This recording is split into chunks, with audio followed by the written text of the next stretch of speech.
Shalom Bapak Ibu Saudara yang dikasihi Tuhan. Puji Tuhan, Tuhan baik sekali masih memberikan kita kesempatan untuk beribadah bersama-sama. Dan saya akan ajak saudara menyembah, memuji, memuliakan nama Tuhan lebih dulu. Memohon Roh Kudus memenuhi kita lewat sebuah lagu yang luar biasa, yang liriknya adalah permohonan agar Tuhan memenuhi kita dengan Roh Kudus-Nya. Ya, puji Tuhan. Ya Roh Kudus, ku haus padamu.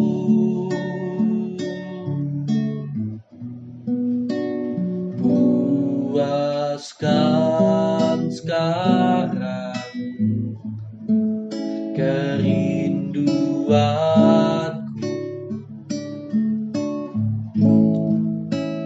Ya Roh Kudus, Kau menuntunku, pimpin langkahku, ku taat selalu. Nyatakan kemuliaan-Mu di tempat ini, ya Tuhan Allahku. Beriku belas kasihan-Mu.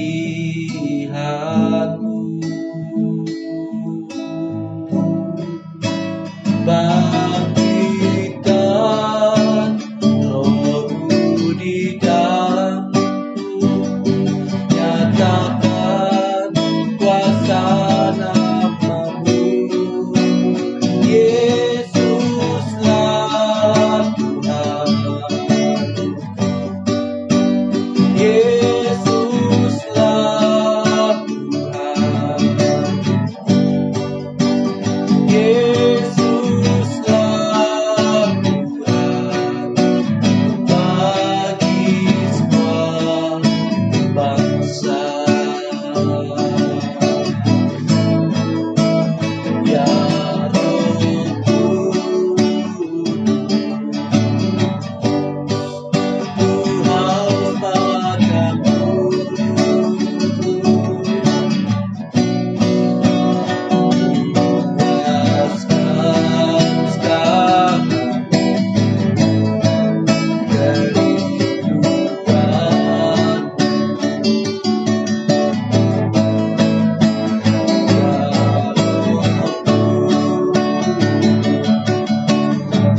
Shalom Bapak Ibu Saudara yang dikasihi oleh Tuhan Yesus Kristus.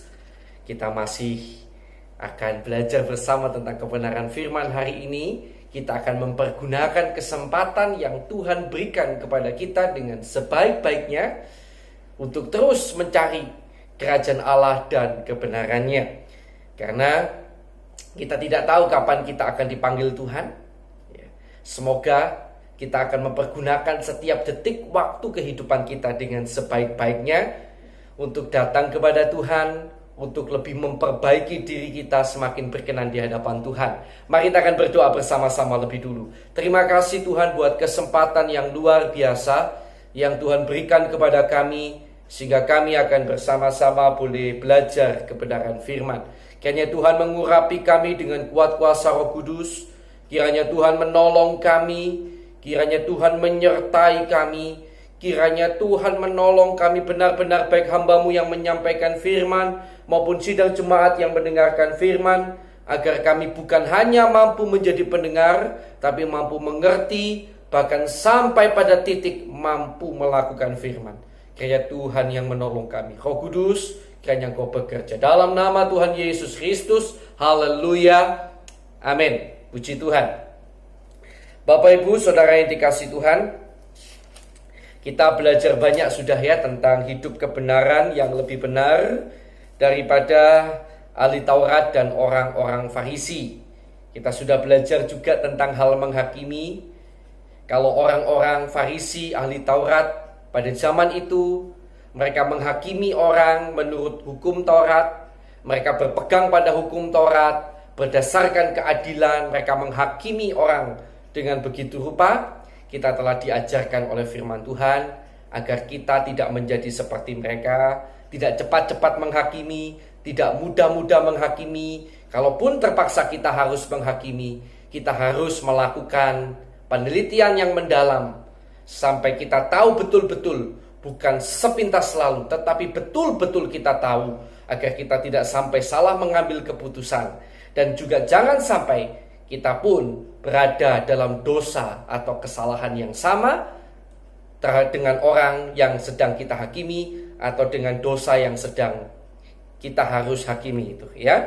Nah Bapak Ibu Saudara kasih Tuhan, kemudian kita juga sudah belajar tentang jangan melemparkan hartamu, bendamu yang kudus, mutiaramu, bendamu yang berharga kepada anjing dan kepada babi.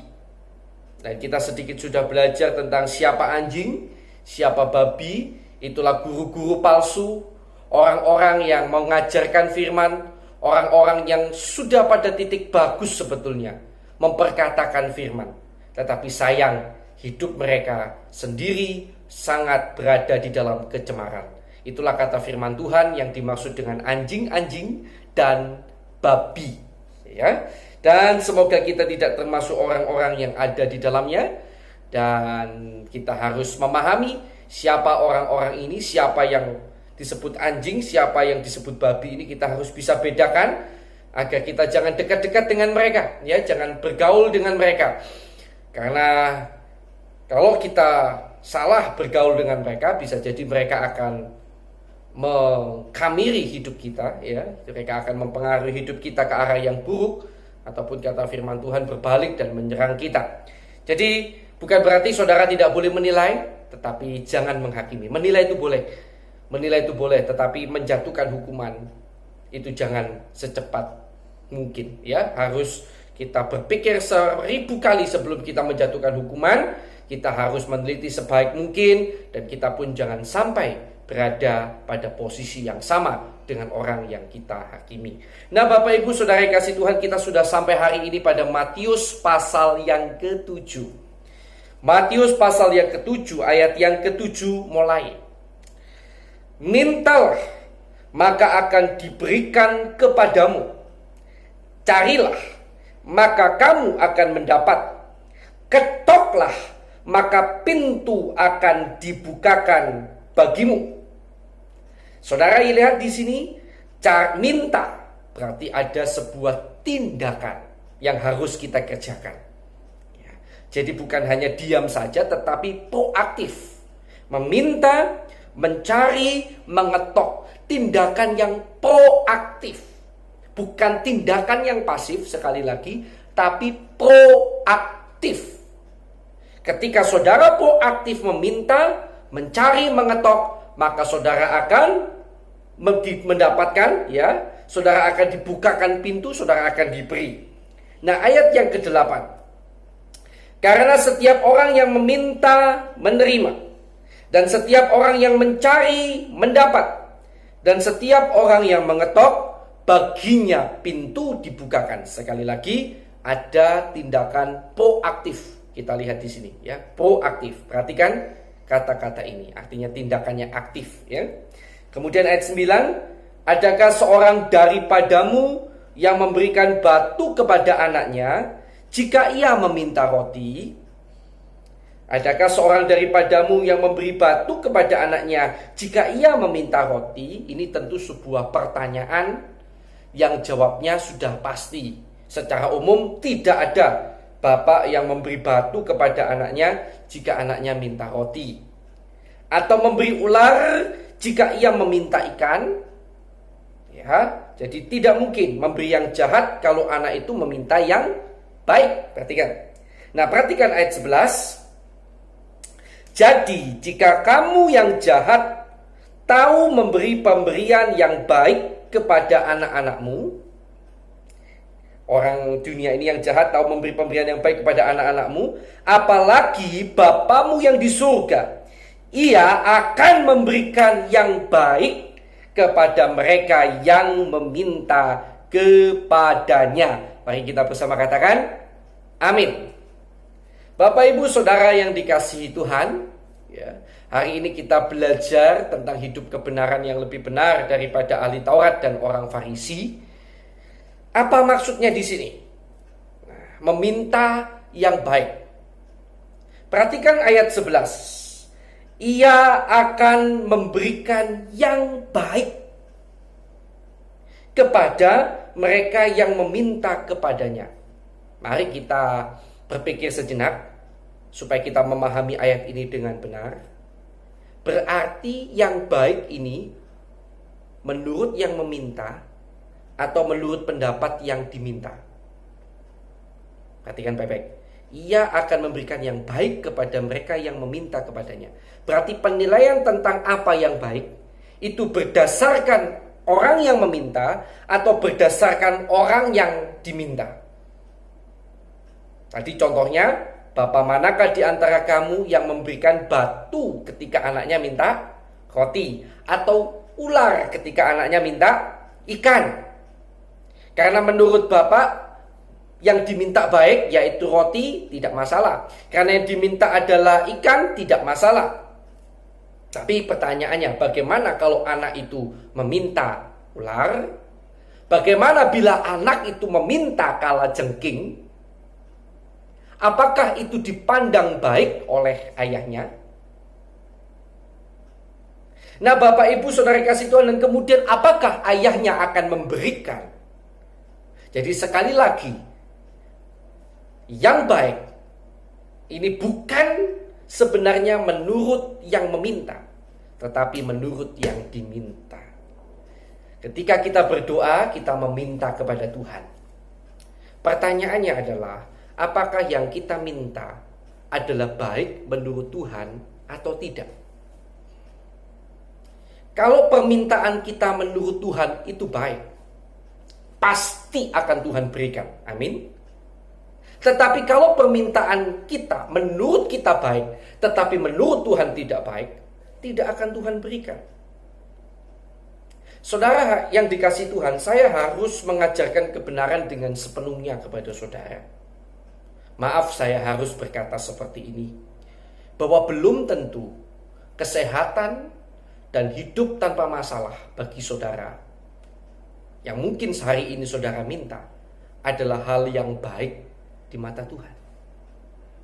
Sekali lagi, belum tentu hidup sehat, hidup tanpa masalah yang saudara minta hari ini adalah baik di mata Tuhan. Belum tentu. Itu tidak baik di mata kita. Itu baik di mata kita. Belum tentu itu baik di mata Tuhan. Jangan pergi dulu dari sini. Mungkin saudara kecewa mendengarkan hal ini, saya jelaskan dulu kepada saudara supaya saudara tahu, ya. Coba kita lihat salah satu contoh yang paling populer. Itu ada di 2 Korintus pasal 11. Kita lihat permintaan seseorang yang sebetulnya menurut orang itu baik, tetapi menurut Tuhan tidak baik. Maka tidak dikabulkan oleh Tuhan. 2 Korintus pasal yang ke-12, ya. Ayat yang ke-7 sampai ayat yang ke-9. 2 Korintus 12, 7 sampai 9. Dan supaya aku, yaitu Paulus, jangan meninggikan diri atau jangan sampai sombong. Karena penyataan-penyataan yang luar biasa itu. Karena dia mendapat penglihatan yang luar biasa. Dia dipakai oleh Tuhan dengan luar biasa. Maka aku diberi suatu duri di dalam dagingku, yaitu seorang utusan iblis untuk menggocok aku. Supaya aku jangan meninggikan diri.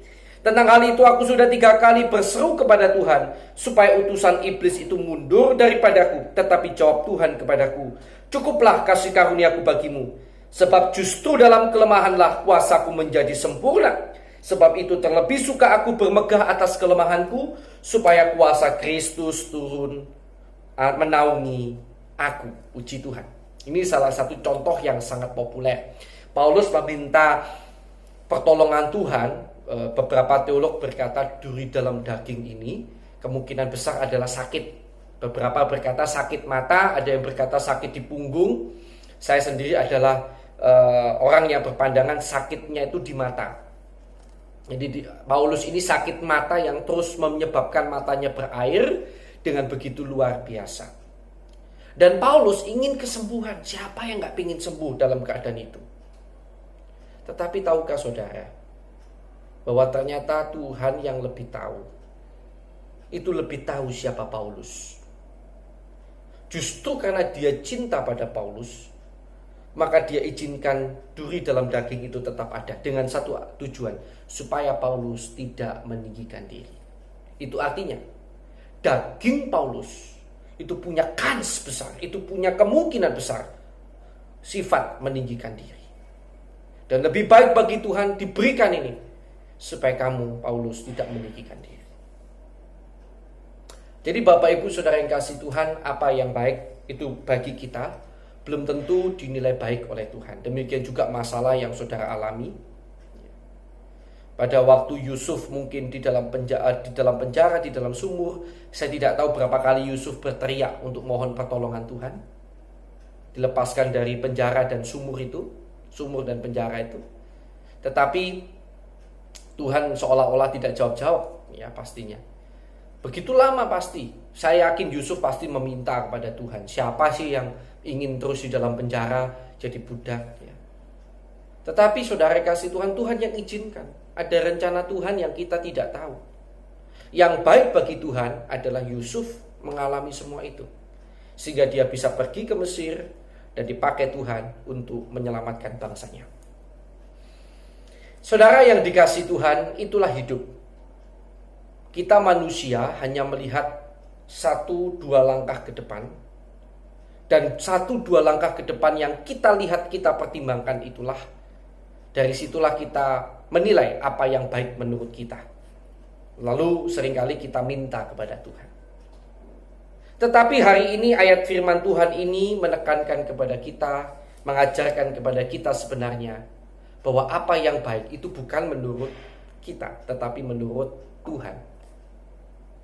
Maka itu sebagai umat Tuhan, orang yang hidup kebenarannya lebih benar daripada ahli Taurat, orang Farisi, sikap kita seharusnya adalah berserah kepada Tuhan.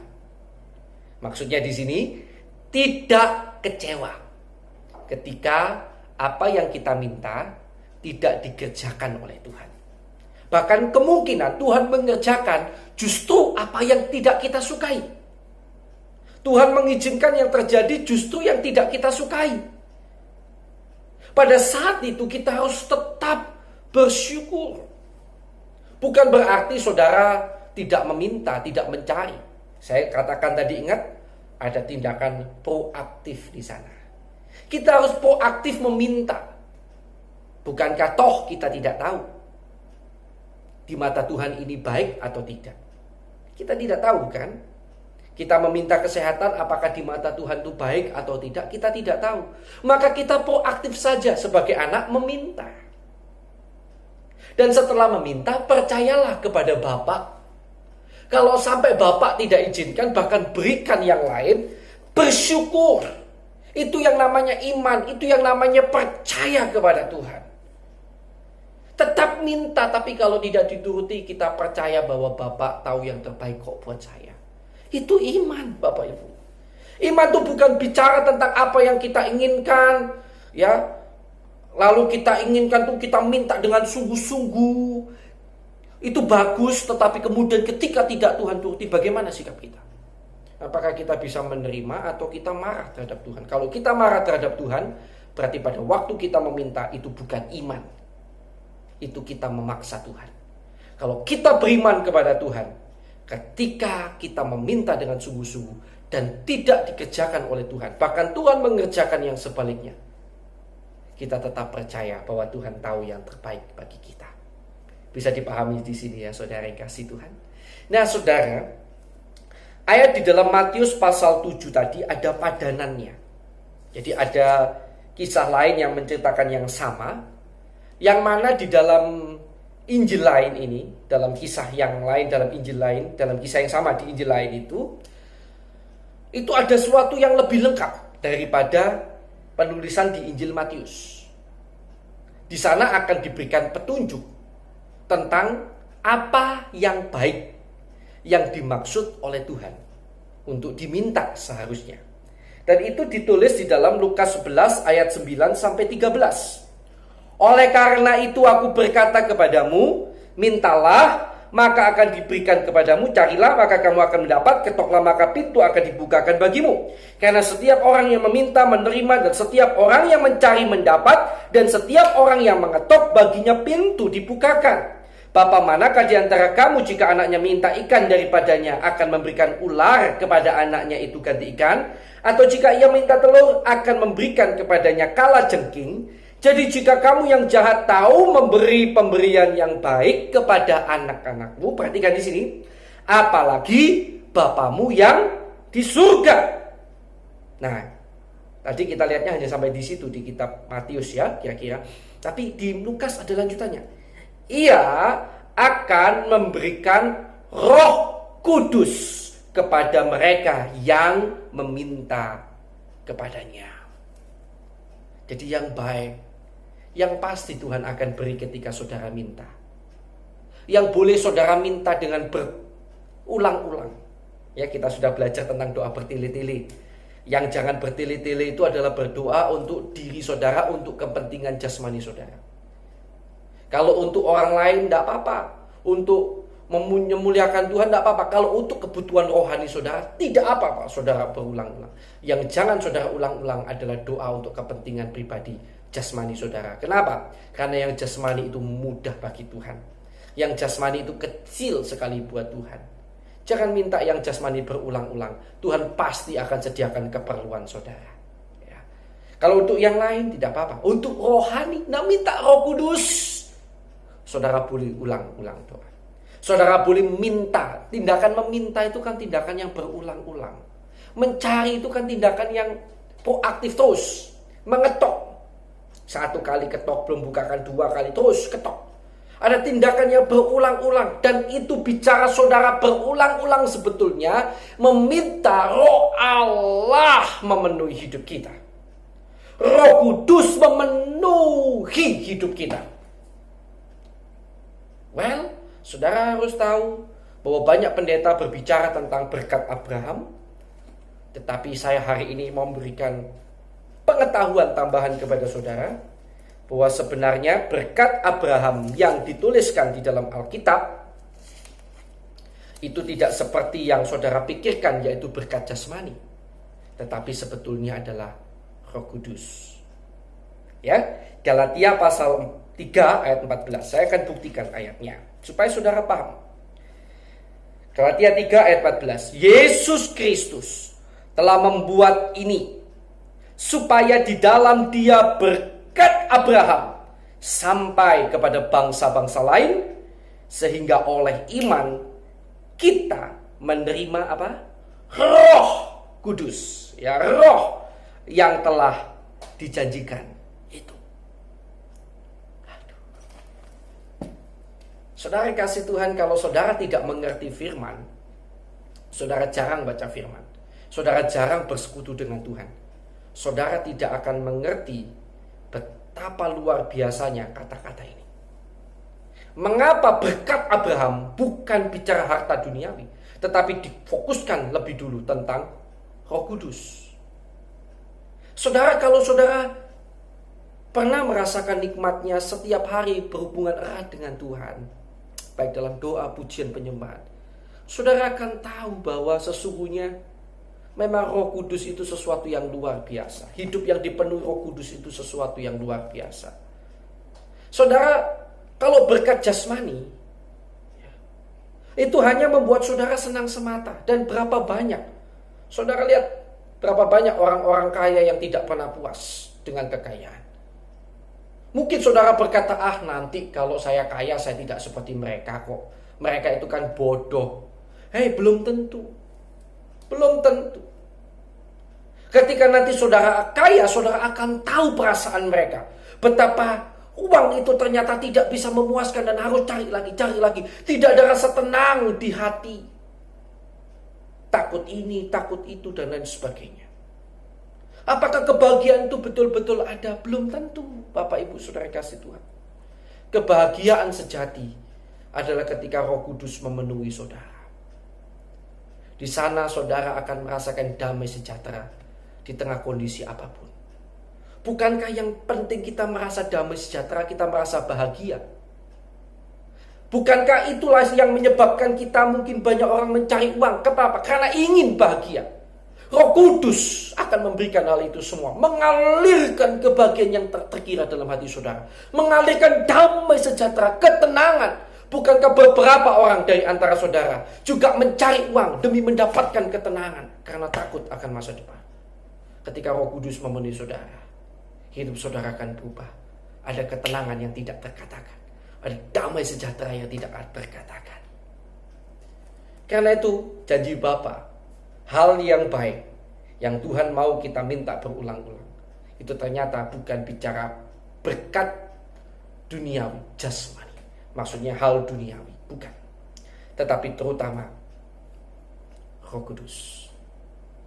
Di mana ada Roh Kudus, setiap kali Roh Kudus memenuhi saudara, di sanalah saudara akan menemukan apa yang saudara inginkan selama ini. Saudara akan tenang, saudara akan berbahagia, saudara akan mendapatkan kepuasan yang tidak pernah saudara dapatkan. Saudara akan menemukan penghiburan, saudara akan melihat hidupmu diubahkan. Nah, semoga firman hari ini memberikan suatu dorongan kepada saudara yang selama ini telah hidup jauh dari Tuhan, jauh mengambil waktu untuk datang kepada Tuhan, untuk Roh Kudus memenuhi hidupnya.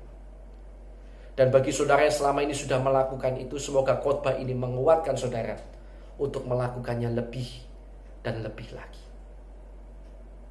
Saya berharap saudara merasakan indahnya saat bersama Roh Kudus, karena bila tidak demikian, sesungguhnya sayang sekali berkat Abraham itu sebetulnya sudah dijanjikan oleh Tuhan bagi saudara.